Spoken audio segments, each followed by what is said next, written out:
கர்த்தர் நல்லவர். அல்லேலூயா. போன வாரம் நம்ம எதை பத்தி பார்த்தோம்? மத்தேயு 13ஆம் அதிகாரம் 31, 32 வசனங்களை நம்ம பார்த்தோம். கடுகு விதை, கடுகு விதையை பத்தி நம்ம பார்த்தோம். உவமை அப்படின்னா என்னன்னு பார்த்தோம். எதற்காக தேவன் உவமையா பேசினாருங்கிறது முதற்கொண்டு நம்ம பார்த்துட்டோம். அப்படிதானே? உவமைன்னா என்ன, எதுக்காக உவமையா அவர் பேசினாரு அப்படிங்கிற எல்லாவற்றையும் நம்ம என்ன பண்ணிட்டோம், பார்த்துட்டோம். 13ஆம் அதிகாரம் 3வது வசனம். அவர் அநேக விசேஷங்களை உவமைகளாக அவர்களுக்கு சொன்னார். கேளுங்கள், விதைக்கிறவன் ஒருவன் விதைக்க புறப்பட்டான். அவன் விதைக்கையில் சில விதை வழி அருகே விழுந்தது. பறவைகள் வந்து அதை பற்றி போட்டது. சில விதை அதிக மண்ணில்லாத கற்பாறை இடங்களில் விழுந்தது. மண் ஆழமாய் இராததினால் அது சீக்கிரமாய் முளைத்தது. வெயில் ஏறின போதே தீர்ந்து போய் வேறில்லாமல் உலர்ந்து போயிற்று. சில விதை முள்ளுள்ள இடங்களில் விழுந்தது. முள் வளர்ந்து அதை நெருக்கி போட்டது. சில விதையோ நல்ல நிலத்தில் விழுந்து சிலது 100ஆகவும் சிலது 60ஆகவும் சிலது 30ஆகவும் பலன் தந்தது. ஆமென். இந்த உவமைகள் எல்லாமே எதை சொல்லுது அப்படின்னா, பரலோக ராஜ்யத்தின் ரகசியத்தை சொல்லுது. பரலோக ராஜ்யத்தின் ரகசியங்களை சொல்லுது. அதுல முதல் உவமை பாத்தீங்கன்னா விதைக்கிறவனுடைய உவமை. விதைக்கிறவனுடைய உவமை. விதை அப்படிங்கறத எதை குறிப்பிடுது அப்படின்னா தேவனுடைய வார்த்தை. விதைங்கிறத எதை சொல்லுது? தேவனுடைய வார்த்தை. இப்ப இந்த வசனத்துல 4வது வசனத்துல இருந்து 8வது வசனம் வரைக்கும், மத்தேயு 13ஆம் அதிகாரம் 4வது வசனத்துல இருந்து 8வது வசனம் வரைக்கும் 4 இடத்துல இந்த விதை விழுகுது. 4 இடத்துல இந்த விதை விழுகுது. 1 வழி அருக. சொல்லுங்க, வழி அருக. 2வது கற்பாறை. 2வது எங்க? கற்பாறை. 3வது இடம் பாத்தீங்கன்னா முள்ளுள்ள இடம். 3வது முள்ளுள்ள இடம். 4வது நல்ல நிலம். நல்ல நிலம். முதல் வந்து பாத்தீங்கன்னா வழி அருக உள்ள நிலத்துல. 2வது கற்பாறையான நிலத்துல. 3வது முள்ளுள்ள இடத்துல விழுகுது. 4வது நல்ல நிலத்துல விழுகுது. 4வது நல்ல நிலத்துல விழுகுது. அப்ப விதைங்கிறது தேவனுடைய வார்த்தை. இந்த வார்த்தையானது 4 டிஃப்ரெண்ட் பிளேஸ், 4 டிஃப்ரெண்ட் லேண்டு, நிலம், அந்த நிலத்துல விழுகுது. அப்படின்னா என்ன அப்படின்னா, இந்த 4 நிலம் அப்படிங்கிறது உலகத்தை குறிக்குது. நான் இப்ப எதை சொல்ல வர்றேன் அப்படின்னா, ஒரு மனுஷனுடைய இருதயத்தை சொல்ல வர்றேன். ஒரு மனுஷனுடைய இருதயம் அப்படிங்கறத அந்த 4 நிலத்தை ஒப்புமையா சொல்லலாம். சரிங்களா? அவனுடைய இருதயம் ஒரு 4 மனுஷன் இருக்கிறான்னு வச்சுக்கோங்க. நம்ம சொல்லுவோம் இவன் இப்படிப்பட்டவன், இவங்கிட்ட இந்த சுபாவம் இருக்கு. அதாவது வித்தியாசப்படுத்தி நம்ம காட்டுவோம். 4 மனுஷன் அப்படின்னா அந்த 4 மனுஷர்கிட்டையும் ஒரே மாதிரி இருக்காது குணங்கள். 4 பேருமே எப்படி இருப்பாங்க? வெரைட்டியா இருப்பாங்க, வித்தியாசமா இருப்பாங்க. அதே மாதிரி ஒரு இடம் எப்பேற்பட்டது? வழி அருகானது. 2வது கற்பாறை. 3வது முள்ளுள்ள இடம். 4வது நல்ல நிலம். இப்படி ஒரு 4 மனுஷனுங்களை நீங்க என்ன பண்ணிக்கணும்? மைண்ட்ல செட் பண்ணிக்கணும். அப்ப ஈஸியா உங்களுக்கு இந்த வசனம் என்ன ஆயிரும்? புரிஞ்சிரும். இப்ப வழி அருகே உள்ள மனுஷன் தான் ஃபர்ஸ்ட். இப்ப அவன் வந்து பாத்தீங்கன்னா வழி அருகே நம்ம பாக்குறோம். இதான் வழி. நம்ம போற எல்லா பக்கமும் ரோடு இருக்குதுன்னு வச்சுக்கோங்க. இந்த ரோட்டு மேல நம்ம விதைய போட்டுட்டோம். ரோட்டு மேல பிராக்டிக்கலா நம்ம பேசலாம்.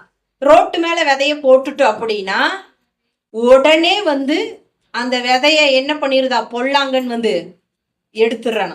விதைய போட்ட உடனே ஒன்றும் இல்லை, நம்ம சாதாரணமா ஒரு பர்ஸை மிஸ் பண்ணிட்டோம்னு வச்சுக்கோங்க. பர்ஸை மிஸ் பண்ணிட்டோம். அந்த பர்ஸு ரோட்டு மேல விழுந்த பர்ஸு ஜனங்க நடமாடும் பொழுது மற்றவங்க பார்வைக்கு அது தெரியுமா தெரியாதா? தெரியும். அப்ப யாரோ ஒருத்தர் என்ன பண்ணிருவாங்க? அந்த பர்ஸை எடுத்துட்டு போயிருவாங்க. அதே மாதிரி இந்த வசனத்தோடைய விளக்கத்தை எல்லாம் ஏசுநாதர் பாத்தீங்கன்னா அப்படியே பின்னாடி திருப்பிக்கங்க. 13ஆம் அதிகாரம் 9வது வசனம். அதை வாசிங்க. 19 ஒருவன் ஒருவன் ராஜ்யத்தின் வசனத்தை கேட்டும் ம் உணராதிருக்கும் போது ம் பொல்லாங்கன் வந்து ம் அவன் இருதயத்தில் விதைக்கப்பட்டதை பறித்துக் கொள்ளுகிறான். ம் அவனும் வழியருகே விதைக்கப்பட்டவன். இப்ப பாத்தீங்கன்னா கர்த்தருடைய வசனத்தை நம்ம என்ன பண்றோம்? சபையில நம்ம பேசுறோம். ஆனா அந்த வசனத்தை என்ன பண்றாங்க அப்படின்னா, அவங்க இருதயத்துல விதைக்கப்பட்ட அந்த வசனத்தை பொல்லாங்கன் வந்து என்ன பண்ணிடுறானாமா, எடுத்துட்டு போயிடுறானா. பொல்லாங்கன் அப்படிங்கிறது பிசாசு. அந்த பிசாசு வந்து அந்த வசனத்தை என்ன பண்ணிடுறான், உடனே எடுத்துட்டு போயிடுறான். அப்ப எடுத்துட்டு போயிட்டான் அப்படின்னா அந்த விதை வளருமா? விதைங்கிறது வசனம். இப்ப ரோட்ல நம்ம விதைய போட்டுட்டோம், பொல்லாங்கன் வந்து என்ன பண்ணிட்டான், அவன் தூக்கிட்டு போயிட்டான் அப்படின்னா அந்த விதை வளருமா? வளராது. அதுல எந்த யூஸுமே இல்லை. அந்த விதையை யார் சாப்பிட்டதுன்னு அர்த்தம்? பிசாசு சாப்பிட்டான்னு அர்த்தம். அப்ப அந்த விதையில எந்த பிரயோஜனமும் இல்லை. இவங்க எப்பேற்பட்டவங்க அப்படின்னா வழி அருகே விதைக்கப்பட்டவர்கள். இதுதான் வழி அருகே விதைக்கப்பட்ட விதை. அப்ப பொல்லாங்கன் வந்து ஒரு வசனத்தை நம்ம பேசும் பொழுது அவன் வந்து என்ன பண்றான் அப்படின்னா, அவங்க இருதயத்துல இருந்து உடனே அந்த வசனத்தை எடுத்துடுறான். வசனத்தை எடுத்ததுக்கு அப்புறம் அவங்கனால தேவனுக்குள்ள வேறொன்றை நிக்க முடியுமா? நிக்க முடியாது. அப்ப தேவன் பக்கம் அவங்க வருவாங்களா? வரமாட்டாங்க.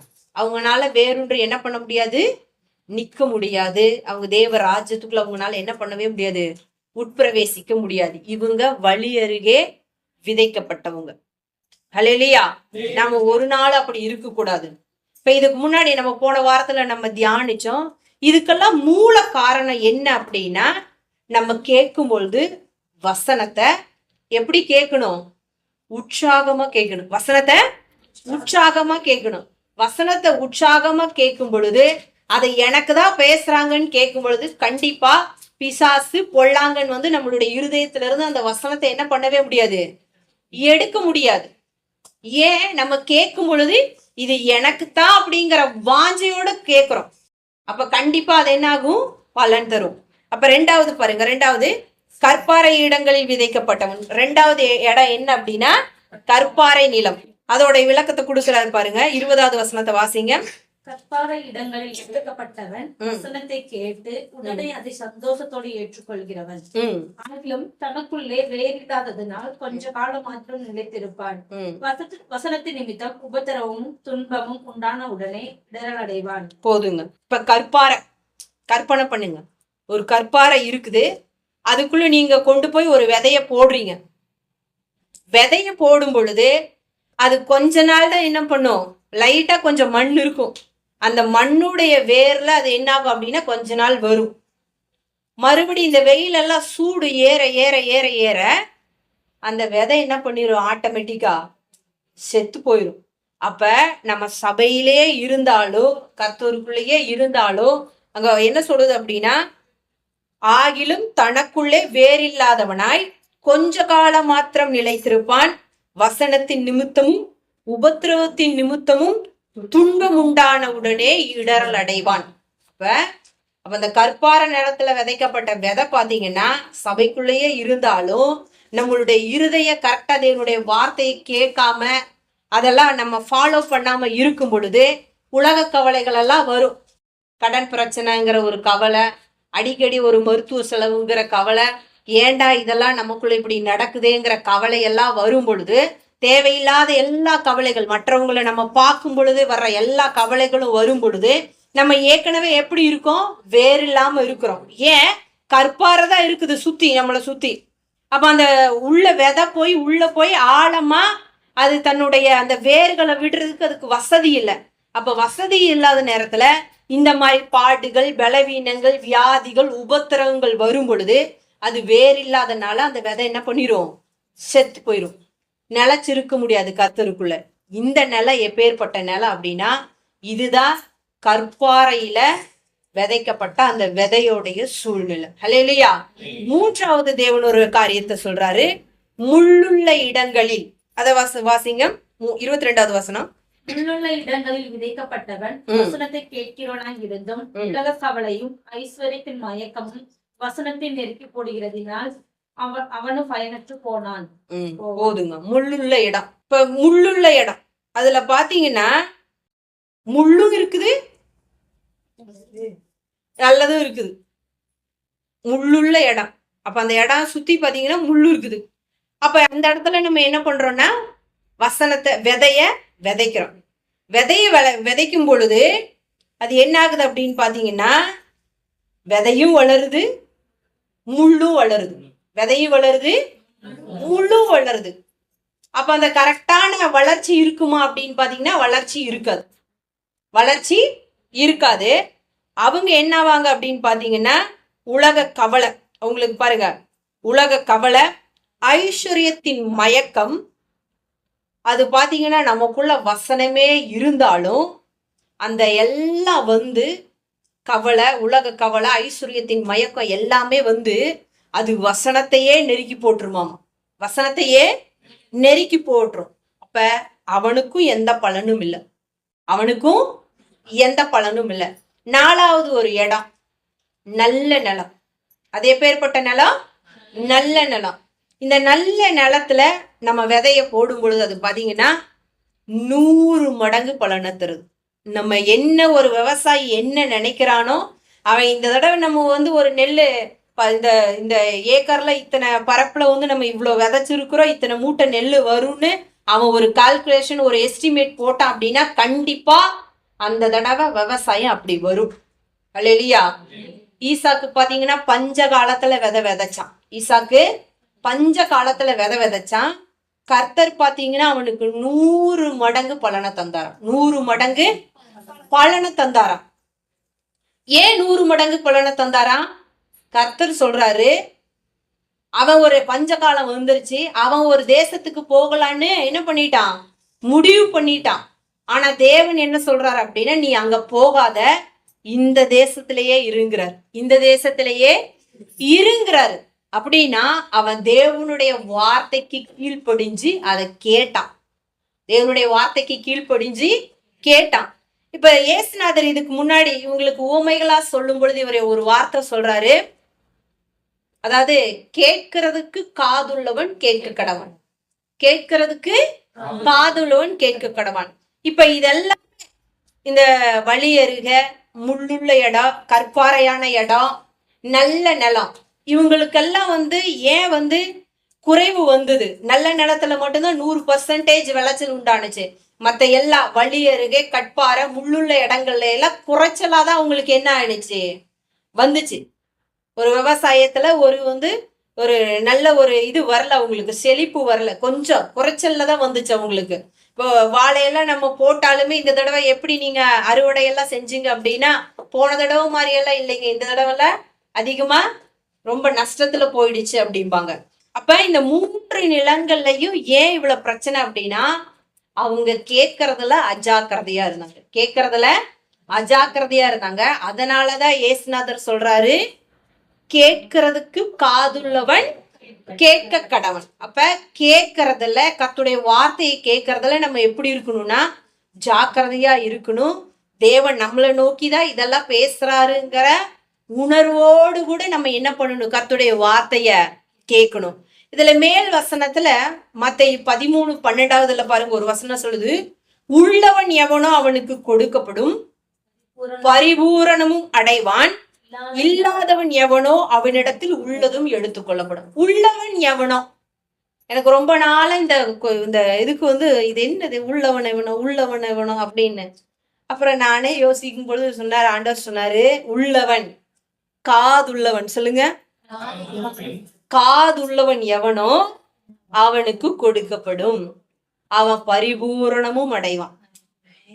இப்ப காது இல்லைன்னு வச்சுக்கோ, காது இல்லை அப்படின்னா சொல்லுவாங்க பத்தியா, இப்ப நீ விவசாயம் பண்ணாத, இதோட அர்த்தம் இந்த டைம் நீ போட்டினா உனக்கு கொஞ்சம் நஷ்டமாயிரு அப்படின்னு அவங்க கேட்க மாட்டாங்க. பார்த்துருக்குறீங்களா? அவங்க வீம்புக்கு என்ன பண்ணுவாங்க, ஒரு சிலர் விதைப்பாங்க. விதைக்கும் பொழுது அது என்ன ஆயிரும் அப்படின்னா நஷ்டமாயிரும், அது நஷ்டமாயிரும். அப்ப அவங்களுக்கு என்ன இல்லைன்னு அர்த்தம், காது சும்மா இருக்குது, சரீரத்துக்காக ஒரு காது இருக்குது. ஆனா அந்த காது எப்படி இருக்குது? கேட்காத காது இருக்குது.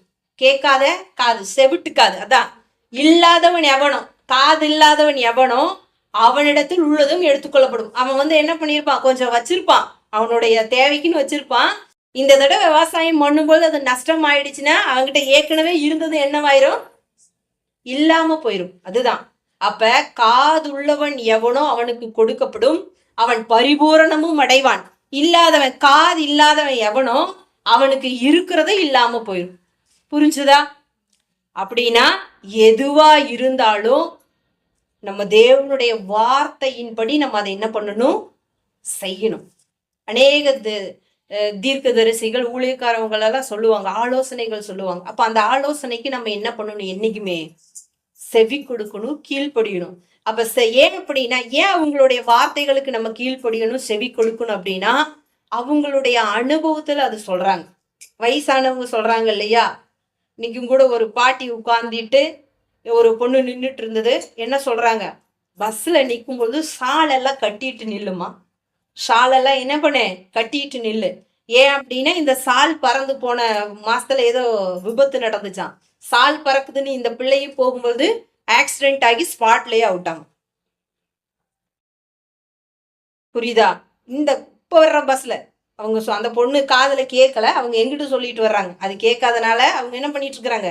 எங்கிட்ட சொல்லிட்டு வர்றாங்க. அப்ப அது எல்லாமே ஒரு அனுபவம், முன்னெச்சரிக்கை. அப்ப நம்ம என்ன பண்ணணும்? அப்ப அவங்களுடைய வார்த்தைகளுக்கு நம்ம என்ன பண்ணணும்? செவி கொடுக்கணும். ஏன் செவி கொடுக்கணும் அப்படின்னா, கிட்டத்தட்ட அவங்க இந்த பூமியில ஒரு 60-70 வருஷம் வாழ்ந்திருக்கிறாங்க. 60-70 வருஷம் வாழ்ந்திருக்கிறாங்க. அப்ப நம்மளை விட நம்மளுடைய வயசு தான் அவங்களுடைய அனுபவம். நம்மளுடைய வயசு தான் அவங்களுடைய அனுபவம். அப்ப அவங்க சொல்லும் பொழுது நம்ம என்ன பண்ணணும்? அதையும் கொஞ்சம் காதுல வாங்கி போட்டுக்கணும், காதுல வாங்கி போட்டுக்கணும். அப்ப அந்த காது, நம்மளுடைய காது என்னைக்குமே ரொம்ப ஷார்ப்பா இருக்கணும், தெளிவா இருக்கணும், கேட்கணும். போன வாரத்துல பிரின்சி விழுந்துட்டா இல்லையா, பிளஸ்ஸி விழுந்துட்டா இல்லையா, நாங்க எல்லாமே டீ தான் ஊத்திட்டு இருந்தோம்.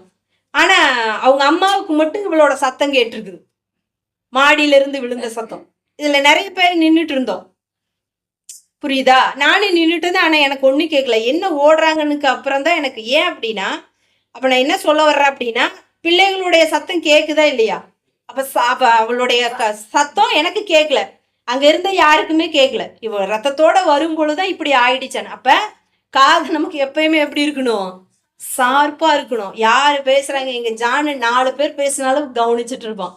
இவங்க எது சொன்னாங்க, அவங்க அது சொன்னாங்க. அப்ப அவங்களுடைய காது எப்படி இருக்குது? ஒருத்தர் பேசுறது மட்டுமே கவனிக்கல. ஐன்ஸ்டீன் இருக்கிறார் இல்லையா, அவரு நிறைய வேலைகளை செய்வாராம். 2 பிரெயினுமே வேலை செய்யும்னு சொல்லுவாங்க. அப்படின்னா அந்த குழந்தைகளுடைய மூளை ரொம்ப ஷார்ப்பா இருக்குது.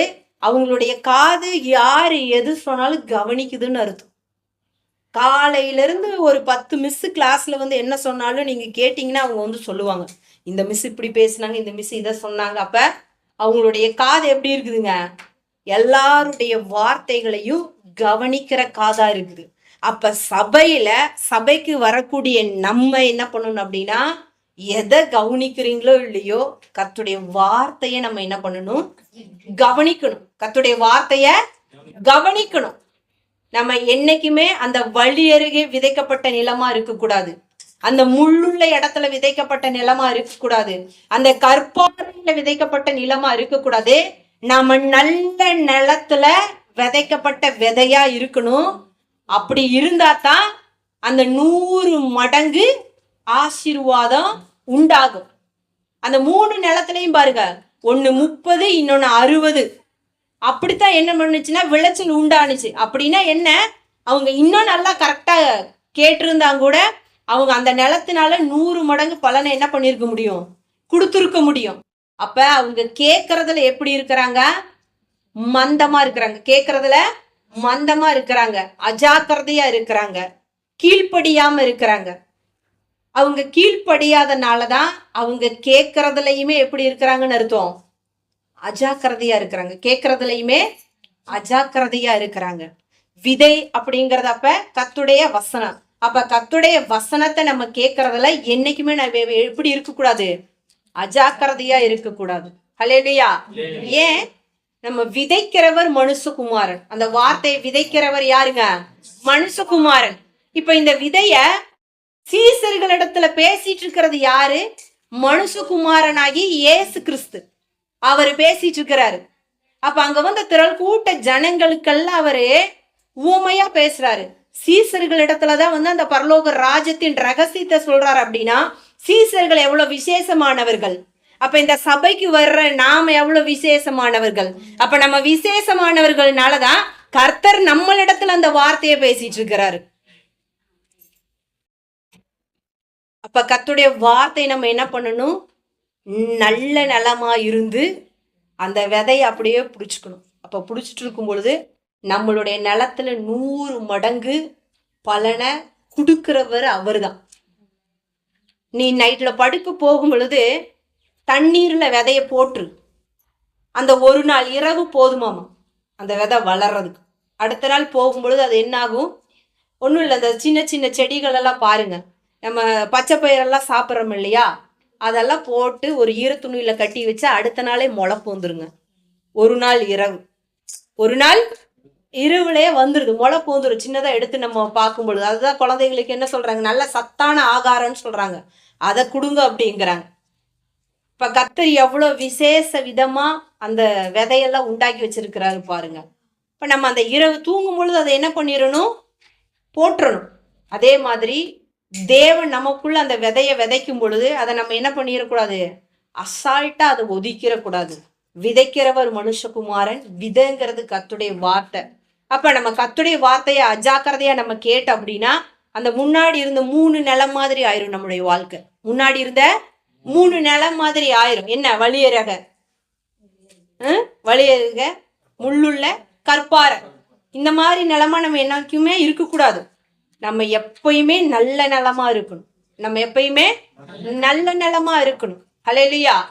விதை அப்படிங்கறதோட எபிரேய பாஷையில என்ன சொல்லுவாங்க அப்படின்னா ஜீரா, ZERA, ஜீரா. இந்த ஜீராங்கிற வார்த்தை எதை குறிக்குது அப்படிங்கிறது விதைய மாத்திரம் அல்ல, ஜெனரேஷன், பரம்பரையை குறிக்குது, சந்ததியை குறிக்குது. நம்ம இந்த விதையெல்லாம் சாப்பிட்டுட்டோம் அப்படின்னா அடுத்த தடவை வெள்ளாம பண்றதுக்கு நமக்கு விதை இருக்காது. நம்ம என்ன பண்ணணும்? கடன் வாங்குற மாதிரி ஆயிரும். இப்ப நம்மளுடைய விதைய மட்டும் என்னைக்குமே என்ன பண்ணவே கூடாது? கடன் வாங்கக்கூடாது. அந்த விதைய என்ன பண்ணணும் அப்படின்னா, விதைங்கிறது கர்த்தருடைய வார்த்தை. அந்த வார்த்தை என்னைக்குமே நமக்குள்ள வச்சிருக்கணும். ஹல்லேலூயா. ஆதியாகமம் 1ஆம் அதிகாரம் 11வது வசனத்தை நம்ம வாசிக்கும் பொழுது முதலாய் அங்க தேவன் பாத்தீங்கன்னா, முதலாவது தேவன் வெளிச்சத்தையும் இருளையும் என்ன பண்ணாரு? வெவ்வேறாக பிரித்தார். வெளிச்சம் உண்டானது, அது முதல் நாள். 2வது பாத்தீங்கன்னா வானத்தை தேவன் என்ன பண்றாரு? ஆழங்களுக்குள்ள எல்லாமே இருந்தது, ஜலத்துல இருந்து ஜலத்தை பிரித்தார். ஆழங்களுக்குள்ள எல்லாமே இருந்தது. வானம் உண்டாக கடவுது என்றார், ஆகாய விரிவு உண்டாக கடவுது என்றார். அப்ப பாத்தீங்கன்னா அது 2வது வானம் உண்டாயிருச்சு. மீதி என்னாச்சுன்னா வெட்டாந்தரை, அந்த தண்ணி எல்லாம் பாத்தீங்கன்னா நிறைய தண்ணி இருந்தது, அந்த தண்ணி எல்லாம் ஓரிடத்துல சேர கடவுதுன்னு சொன்னாரு. அப்ப தண்ணி எல்லாம் ஓரிடத்துல சேர்ந்து அது கடலா மாறிடுச்சு. வெட்டாந்தரை இருந்தது, அந்த வெட்டாந்தரைக்கு தேவன் பூமின்னு பேர் வச்சாரு. பூமின்னு, அந்த வெட்டாந்தரையை தான் நிலம்னு சொல்றோம். அப்ப அந்த 3வது நாட்கள்ல பாத்தீங்கன்னா தேவன் முதல்ல புல்லையும் பூண்டுகளை உண்டாக்கக்கூடிய விதையையும் அவர் என்ன பண்றாரு? முளைப்பிக்க கடவுதுன்னு சொல்றாரு. அப்ப விதை அப்படிங்கிறது ஒரு ஜெனரேஷன், ஒரு சந்ததியை குறிக்குது. விதைங்கிறது எதை குறிக்குது? சந்ததியை குறிக்குது. அப்ப ரொம்ப ரொம்ப முக்கியம். ஒரு மனுஷனுக்கு அந்த விதைங்கிறது ரொம்ப ரொம்ப முக்கியம்.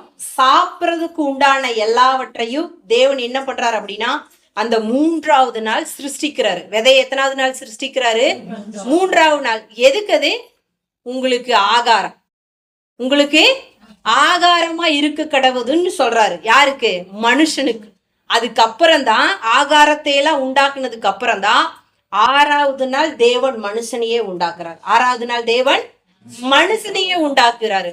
மனுஷனை உண்டாக்கி தேவன் அவனுக்கு ஆகாரமா இந்த விதைகளை கொடுக்கக்கூடிய பூண்டுகளையும் புள்ளையும் அவர் உருவாக்குறாரு. அப்ப விதைங்கிறது ஒரு மனுஷனுடைய சரீரத்துக்கு எவ்வளவு சத்தோ அதே போல கர்த்தருடைய வசனங்கிறது நம்மளுடைய ஆவிக்குரிய சரீரத்துக்கு தேவையான ஒரு உணவு தான் விதை.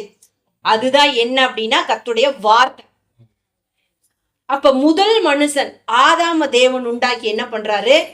பூமியை பண்படுத்தவும் அதை பாதுகாக்கவும் வச்சாரு. 2ஆம் அதிகாரத்துல நம்ம வாசிக்கிற 21வது வசனம்னு நினைக்கிறேன், ஆதியாகமம் 2:21. எதுக்கு மனுஷனை வச்சாரு? அதை பாதுகாக்கவும் பண்படுத்தவும் வச்சாரு. இப்ப பாத்தீங்கன்னா ஆதாமும் ஏவாளும் அந்த தேவனுக்கு கீழ்ப்படியாதனால, அவங்க தப்பு செஞ்சனால ஏதேன் தோட்டத்தை விட்டு தேவன் என்ன பண்ணிட்டாரு?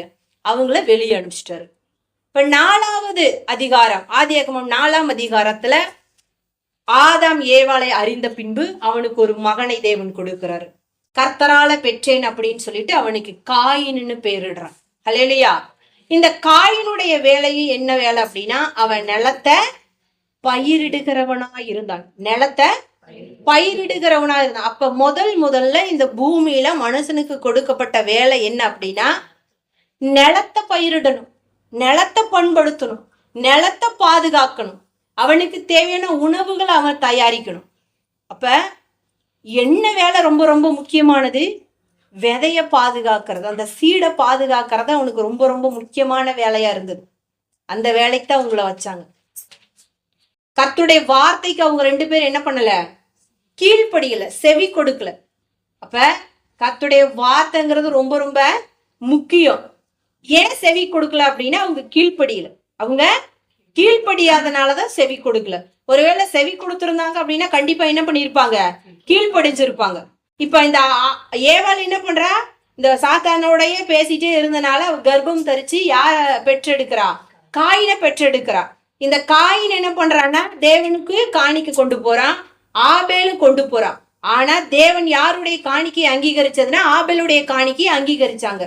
அவன் என்ன வேலை செய்யறான்? அவன் ஆடு மாடுகளை மேய்க்கிறான். அவன் நல்ல கொழுமையான முதல் ஈற்றுகளை தேவனுக்கு கொடுக்கறான். ஆனா இந்த காயின் என்ன பண்றான்? அவனும் நல்லதுதான் கொடுத்துருப்பான். ஏன் அப்படின்னா ஆதாமும் ஏவாளும் முதல் பிள்ளைங்கிறனால சொல்லி கொடுத்துருப்பாங்களா இல்லையா? ஆனா அவனுக்கு தேவன் ஏதோ ஒரு குறை, அதனாலதான் தேவனே என்ன பண்றாரு? அவனுடைய காயினுடைய காணிக்கைய அங்கீகரிக்கல. அப்ப அங்கீகரிக்காதனால இவன் என்ன பண்றான்? அங்கீகரிக்காதனால அவனுடைய முகநாடி வேறுபட்டு இருக்குதான். வசனமே அங்க அப்படிதான் சொல்லுது, முகநாடி வேறுபட்டு இருக்குது. அவன் கர்த்தருடைய சந்நிதியை விட்டு விலகிட்டான். இப்ப இங்க வந்து பாத்தீங்கன்னா அவங்க 2 பேத்துக்கு அண்ணன் தம்பி காயினும் ஆபேலும். அவங்க 2 பேரும் பாத்தீங்கன்னா இந்த ஆபேல் என்ன பண்ணுவான் அப்படின்னா அவனை கிண்டல் பண்ற மாதிரி பேசுறது. என்னுடைய காணிக்கை அங்கீகரிச்சிட்டாரு, உன்னுடைய காணிக்கை அங்கீகரிக்கல அப்படின்னு சொல்லிட்டு அவங்க 2 பேருக்கும் ஒவ்வொரு நாளும் என்னது? வாக்குவாதங்கள், பரிகாசங்கள், இதெல்லாம் என்ன பண்ணிட்டே இருந்தது? போயிட்டே இருந்தது. அதனாலதான் ஒரு நாள் காயின் என்ன பண்ணிட்டான்? கோவப்பட்டு ஆபேலை கொலை செஞ்சுட்டான். இப்ப ஆபேலுடைய ரத்தம் தேவனிடத்துல பேசுது. தேவனிடத்துல பேசும் பொழுது தேவன் என்ன கேட்கிறாரு? ஆபேலுடைய ரத்தம் பூமியில பேசுது, எங்க ஆபேல் அப்படின்னு கேட்கும் பொழுது நான் என்ன அவனுக்கு காவலாளியா? எங்கிட்ட விட்டுட்டு போனீங்க அப்படி இப்படின்னு சொல்லிட்டு இந்த காயின் பேசுறான். உடனே அப்ப ஆண்டவருக்கு தெரியும் இல்லையா கொலை செஞ்சது யாருன்னு தெரியும். அப்ப தேவன் என்ன சொல்றாரு அப்படின்னா, நீ பயிரிடுகிற பூமி சபிக்கப்பட்டது அப்படின்னு அவனுடைய நிலத்தை தான் சபிக்கிறாரு பாருங்க. நீ பயிரிடும் பொழுது பூமி தன் பலனை கொடாது, அது சபிக்கப்பட்டிருக்கும் அப்படிங்கிறாரு. முதல்ல ஒரு மனுஷனை சபிக்கிறாரு. ஆதாமுக்கும் ஏவாளுக்கும் பிறந்த அந்த மகனை கர்த்தர் என்ன பண்றாரு? சபிக்கிறாரு. பூமி சபிக்கப்பட்டிருக்கும் அப்படிங்கிறாரு. இப்ப சபிக்கப்பட்ட பூமியா போயிடுச்சு. காரணம் என்ன? ஒரே காரணம்தான், அவன் கர்த்தருடைய வார்த்தைக்கு என்ன பண்ணல? கீழ்ப்படியல. கர்த்தருடைய வார்த்தைக்கு கீழ்ப்படியல அப்படின்னா அவன் கர்த்தருடைய வார்த்தைய கவனமா கேட்கல. இது எனக்குத்தான் சொன்னாங்கிறது அவனுக்கு தெரியல. அதனாலதான் இத்தனை பாவங்களையும் இத்தனை பழிகளையும் சுமக்கிறவனாய் காயின் இருந்தான். பாவங்களையும் பழிகளையும் சுமக்கிறவனாய் காயின் இருந்தான். இப்ப காயினை யார் கொலை செய்யறாங்களோ அவங்க மேலே அந்த சாபம் வருங்கிறார் ஆண்டவர். அப்ப நம்மளுடைய பூமி ஆசீர்வாதமா இருக்கணும், நம்மளுடைய வித ஆசீர்வாதமா இருக்கணும், நம்மளுடைய சந்ததி ஆசீர்வாதமா இருக்கணும். அப்படின்னா ஜெனரேஷன் பாருங்க, சந்ததி தானே. ஆதாம் ஏவாள், அதுக்கப்புறம் காயின் வர்றான். காயினுடைய சந்ததியை தேவன் சபிக்கிறாரு. இப்ப அவங்க பிள்ளைகள் எல்லாம் எப்படிதான் இருக்கும்? அவனுக்கு கொடுக்கப்பட்ட அந்த பூமி சபிக்கப்பட்டுருச்சுன்னு வச்சுக்கோங்க. அப்ப அந்த பூமி எப்ப ஆசீர்வாதத்தை பெற்றுக்கொள்ளும்? அப்ப அது எப்ப ஆசீர்வாதத்தை பெற்றுக்கொள்ளும் அப்படின்னா, அது கிறிஸ்துவுலதான் வந்து ஆசீர்வாதத்தை பெற்றுக்கொள்ளும். அல்லேலூயா. அப்ப நம்மளுடைய சந்ததி, நம்மளுடைய பிள்ளைகள் அவங்க வந்து பாதிக்கப்படாம இருக்கணும் அப்படின்னா நம்மளுடைய காது நல்லா கேட்கணும். முற்பிதாக்களாகி உங்களுடைய காது கேட்கணும். உங்களுடைய ஜெனரேஷன் நல்லா இருக்கணும் அப்படின்னா ஃபர்ஸ்ட் நமக்கு என்ன பண்ணணும்? ஏவாளுக்கு காது நல்லா கேட்டிருக்கணும், ஆதாமுக்கு காது நல்லா கேட்டிருக்கணும். உங்க பாருங்க, அந்த காது கேட்கல, கேட்காதனால அந்த பிசாசோட பேசி காயினை பெற்றெடுத்தான். அவன் என்ன பண்ணா? அவனுடைய சகோதரனையே கொன்னுட்டான். ஆனா தேவன் என்ன செஞ்சாரு? கொன்னதன் நிமித்தமா இந்த ரத்தம் எங்கிட்ட வந்து பேசுதுன்னு சொல்லி அந்த நிலத்தையே அவர் என்ன பண்ணிட்டாரு? சபிச்சிட்டாரு. அப்ப அவனுடைய தொழிலே என்னதுதான்? அவன் தொழில் என்ன? நிலத்துல விவசாயம் பண்றது. அவனுடைய கையின் பிரயாசத்தையே தேவன் என்ன பண்ணிட்டாரு? சபிச்சிட்டாரு. சாபமா மாறிடுச்சு. அப்ப அவன் என்ன வேலை செய்ய முடியும்? அப்ப நம்ம செய்யற வேலை நல்லா இருக்கணும் அப்படின்னா நம்ம முதல்ல எதுக்கு முக்கியத்துவம் கொடுக்கணும்? கர்த்தருடைய வார்த்தைக்கு முக்கியத்துவம் கொடுக்கணும். அப்ப நம்மளுடைய காது நல்லா கேட்கணும். அல்லேலூயா. நோவா கிட்ட தேவன் சொல்றாரு பாருங்க, முழு உலகமும் பாவம் செஞ்சு எல்லா ஆண்டவருக்கே பிடிக்கல, அருவருப்பா இருக்குது, நான் இத உலகத்தையே அழிக்க போறேன்னு சொல்றாரு.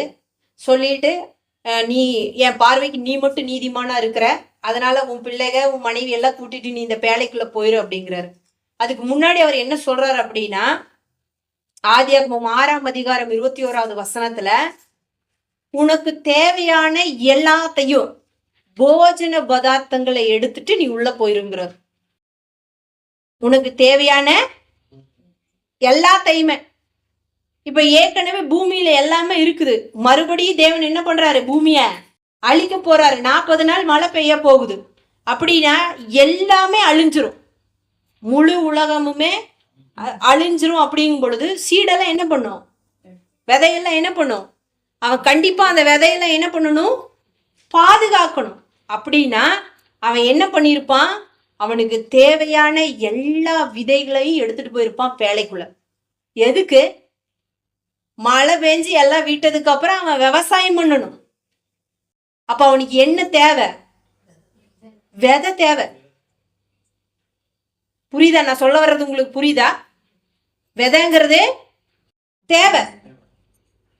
விதை இல்லைன்னா அவன் மழை எல்லாம் நின்னதுக்கு அப்புறம், ஜலப்பிரளயம் எல்லாம் நின்னதுக்கு அப்புறம், வத்தி போனதுக்கு அப்புறம் மறுபடியும் அவன் விவசாயம் பண்ணணும்னா விதையெல்லாம் விட்டுட்டு வந்துட்டான்னு வச்சுக்கோங்க. பேழைக்குள்ள கொண்டு வரல, விதையெல்லாம் எதுவுமே கொண்டு வரல. எப்படி அடுத்தது அவன் சாப்பாட்டுக்கு என்ன பண்ணுவான்? நோவா. அப்படின்னா தேவன் சொல்றாரு பாருங்க, உனக்கு தேவையான எல்லா போஜன பதார்த்தங்களை நீ கொண்டு போ, உள்ள எடுத்துட்டு போ, உனக்கு தேவையானது எல்லாத்தையும். அவன் எல்லாத்தையும் பேழைக்குள்ள வச்சான். ஜலப்பிரளயம் நின்னதுக்கு அப்புறம் அவன் பாருங்க எல்லாம் பயிர் பண்றான் பாருங்க, திராட்சை எல்லாம் பயிர் பண்றான். அப்படின்னா அப்ப விதைங்கிறது ரொம்ப ரொம்ப ரொம்ப முக்கியம். தலைமுறையா தேவையானது ஒண்ணுதான் விதை. அப்ப கர்த்தருடைய வார்த்தை நம்மளோட நிக்காம நம்மளுடைய பிள்ளைகளும் அது தொடர்ந்து வரணும் அப்படின்னா நம்மளுடைய நிலம் நல்ல நிலமா இருக்கணும். நம்மளுடைய நிலம் நல்ல நிலமா இருக்கணும். கொஞ்ச நாள் மட்டும் நல்ல நிலமா இருந்துட்டு அதுக்கப்புறம் போக போக போக போக அந்த வழியறக கற்பாறையான இடம், முள்ளுள்ள இடம் மாதிரி இருந்தது அப்படின்னா விதை என்ன ஆயிரும்னா வேஸ்டா போயிடும். அல்லேலூயா. அந்த விதை உங்களுடைய சந்ததி என்ன பண்ணாது? பிடிக்காது. அல்லேலூயா. அப்ப விதைங்கிறது தலைமுறை. விதைங்கிறது தலைமுறை. அத கரெக்டா கேட்டு காது உள்ளவன் எவனோ, அதாவது காது இருந்ததுன்னா நீ என்ன பண்ணிக்கலாம்? பெற்றுக்கொள்ளலாம், ஆசீர்வாதத்தை பெற்றுக்கொள்ளலாம். அந்த மாதிரிதான். அப்ப கீழ்ப்படியணும். கர்த்தருடைய வார்த்தைய காதை கொடுத்து கேட்கணும், உற்சாகமாய் கேட்கணும். விதைங்கிறது உங்க சந்ததி, கர்த்தருடைய வார்த்தை. தொடர்ந்து அதை என்ன பண்ணணும்னா நம்ம பற்றி பிடித்து கொள்ளணும். சும்மா ஏதோ வசனம் தானே நம்ம என்ன பண்ணிடக்கூடாது, விட்டுறக்கூடாது. இது எல்லாமே இதெல்லாமே என்னது, விதையில தான் வருது. விவசாயம் எல்லாமே இவங்க எல்லாமே அது எதனால இந்த கீழ்ப்படியாம வந்துச்சு, எதனால தேவன் செய்ய வேண்டாங்கிறத செஞ்சாங்க அப்படின்னா, அவங்க கர்த்தருடைய வார்த்தைக்கு அவங்க செவி கொடுக்கல அப்படின்னாலே அங்க பாத்தீங்கன்னா அந்த இடத்துல சாபம் வந்துடும். அது சபிக்கப்பட்ட பூமியா மாறிடும். அங்க குறைச்சல் வந்துடும், எல்லாமே குறைவுபட்டுரும்.